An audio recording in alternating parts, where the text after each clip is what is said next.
और देशवासियों से अपील करता हूं कि अधिक से अधिक मात्रा में इस संकट की घड़ी में देशवासी आगे आएं और जरूरतमंदों तक मदद पहुंचाएं।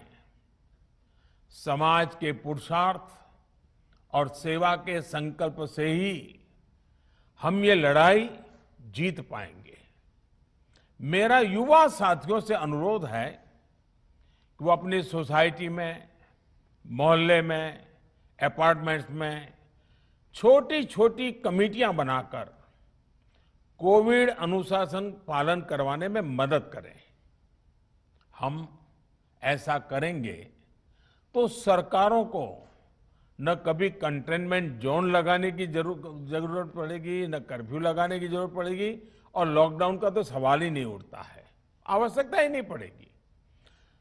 स्वच्छता अभियान के समय देश में जागरूकता फैलाने के लिए मेरे बाल मित्रों ने बहुत मदद की थी। छोटे छोटे बालक, 5वीं, 7वीं, 8वीं, 10वीं में पढ़ने वाले, उन्होंने घर के लोगों को समझाया था, मनाया था।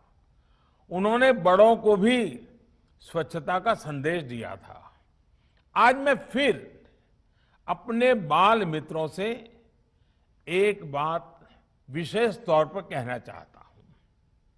मेरे बाल मित्र, घर में ऐसा माहौल बनाइए कि बिना काम, बिना कारण घर के लोग घर से बाहर न निकले। आपकी जीत बहुत बड़ा परिणाम ला सकती है। प्रचार माध्यमों से भी मेरी प्रार्थना है कि ऐसे संकट की घड़ी में वो लोगों को सतर्क और जागरूक करने के लिए जो प्रयास कर रहे हैं उसे और बढ़ाएं। इसके साथ ही इसके लिए भी काम करें कि डर का माहौल कम हो सके, लोग अफवाह और भ्रम में न आए। साथियों, आज की स्थिति में हमें देश को लॉकडाउन से बचाना है। मैं राज्यों से भी अनुरोध करूंगा कि वो लॉकडाउन को अंतिम विकल्प के रूप में ही इस्तेमाल करें।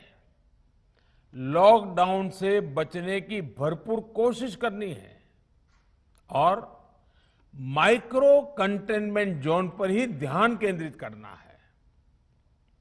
हम अपनी अर्थव्यवस्था की सेहत भी सुधारेंगे और देशवासियों की सेहत का भी ध्यान रखेंगे। साथियों, आज नवरात्रि का आखिरी दिन है।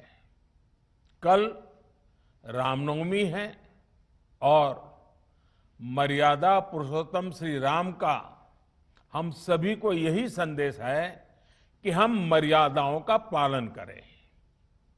कोरोना के इस संकट काल में कोरोना के बचने के जो भी उपाय है, कृपया करके उनका पालन 100% करिए। दवाई भी, कड़ाई भी, इस मंत्र को कभी भी भूलना नहीं है। ये मंत्र जरूरी है, वैक्सीन के बाद भी जरूरी है। रमजान के पवित्र महीने का भी आज 7वां दिन है। रमजान हमें धैर्य, आत्मसंयम और अनुशासन की सीख देता है। कोरोना के खिलाफ जंग जीतने के लिए अनुशासन भी, उसकी भी उतनी ही जरूरत है। जब जरूरी हो तभी बाहर निकले, कोविड अनुशासन का पूरा पालन करें। मेरा आप सभी से यही आग्रह है।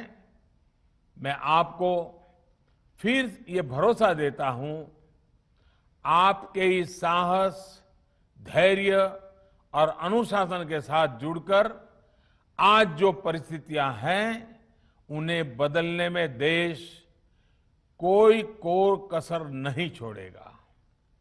आप सभी स्वस्थ रहें, आपका परिवार स्वस्थ रहे, इसी कामना के साथ मैं अपनी बात समाप्त करता हूं। आपका बहुत बहुत धन्यवाद। तो प्रधानमंत्री नरेंद्र मोदी का राष्ट्र के नाम संबोधन बहुत अहम था। कोविड की इस वक्त की परिस्थितियों के बीच प्रधानमंत्री आज आए और उन्होंने राष्ट्र को संबोधित किया और देश को भरोसा दिलाया कि जन भागीदारी से कोरोना की ये जो दूसरी वेव है, जिस